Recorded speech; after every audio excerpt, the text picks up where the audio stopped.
Episode 2, Spawn of the Curse, the fetus beneath the earth. The darkness doesn't just hide, it clutches things that know you better than you know yourself. I'm Lewis Adam, a Marine who survived Vietnam in 1970. In the last episode, I told you about the haunted house by the Tay Ninh River, where my unit heard an infant cry, tears through the rain. We saw her, a woman with no eyes, cradling a sodden red bundle.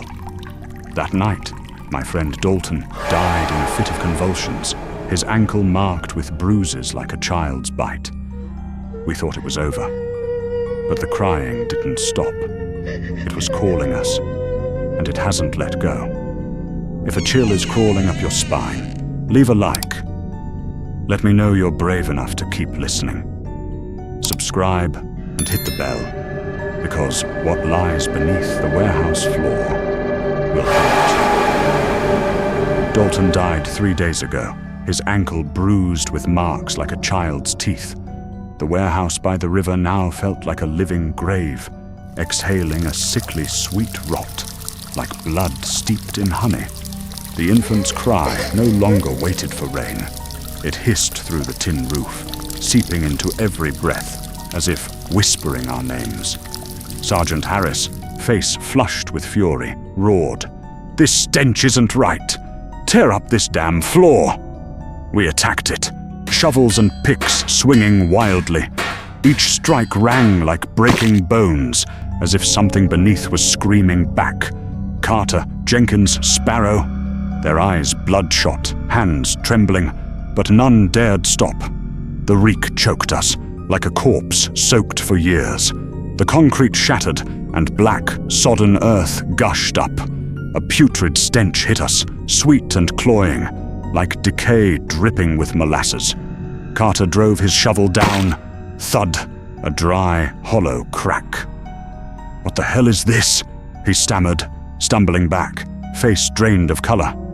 We clawed through the dirt, and it emerged. A clay urn split in two, its edges sharp as blades. Inside, a red bundle, soaked and heavy, wrapped around an infant's skeleton, its bones glistening with black resin that seemed to pulse. No teeth, just bone and viscous tar. On the urn, strange symbols writhed, red as fresh blood, oozing under our flashlight beams. "God Almighty," Sparrow whispered, crossing himself, voice quaking. Carter, eyes wide and white, reached for the bundle. Harris bellowed, "Don't!" But Carter's fingers grazed the cloth. Black resin coiled around his hand. He screamed, "It's crawling! It knows my name!" and collapsed, nails tearing his skin, blood streaming down. I grabbed his shoulders, but his flesh was cold as death. On his wrist, black bruises rose, forming a ring, like a child's teeth clamped tight. "Carter, snap out of it!" I shouted, but he mumbled nonsense, answering something in the dark. Under the moonlight, the resin from the urn crept up his arm, like living veins. We dragged him to the riverbank, but he convulsed, eyes bulging, seeing what we couldn't.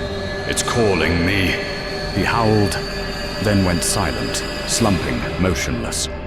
That night, the air was heavy as lead.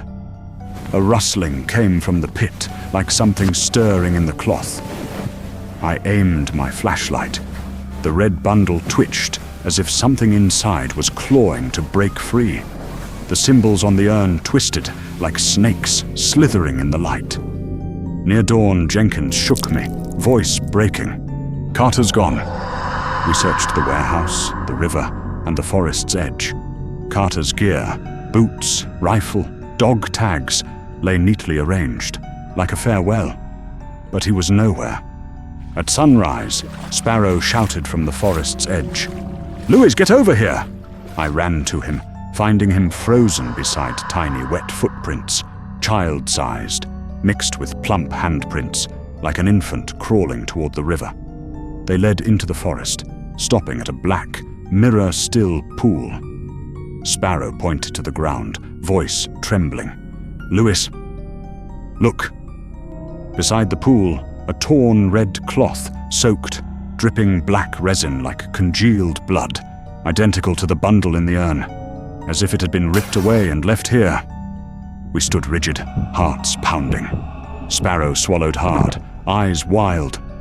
It's from the urn." I nodded, throat dry, dread sharp as a blade against my neck. I knelt to inspect the cloth. A milk tooth gleamed beside it, pure white, glimmering. Black resin oozed from its root, spreading across the earth like living veins.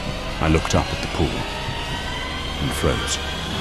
It wasn't my face staring back, but two hollow, bottomless sockets, grinning. My breath caught, as if an invisible hand gripped my throat. That thing wasn't just out there. It was inside me, whispering words I couldn't comprehend, as if it had chosen me long before I set foot here. And then, in broad daylight, a child's scream pierced the air, sharp enough to shatter the world. From the forest's shadow, an old Vietnamese man emerged, his tattered hat low, clutching a rotting wooden charm. He stared straight at me. No greeting, no name, just one sentence in English. "You opened the lid. Now, its mother will come for it." Before I could speak, he turned and vanished into the trees as if he'd never been. The next morning, at the warehouse door, a strip of red cloth, soaked. Inside it, a milk tooth, tiny, white, and strangest of all, it bore a chip, exactly where my own tooth had broken at 7 years old. I thought I'd forgotten that memory, but it hadn't. It wasn't just crawling from the past, it was digging into childhood, and every one of us had a piece of ourselves it knew by name. What about you? If your childhood called back with a cold, gleaming milk tooth, would you dare pick it up? Leave a comment. Because tomorrow night, I'll tell you about the eyeless mother and how she claims the child that was never born. Subscribe. This story isn't over, and you've just stepped through the threshold.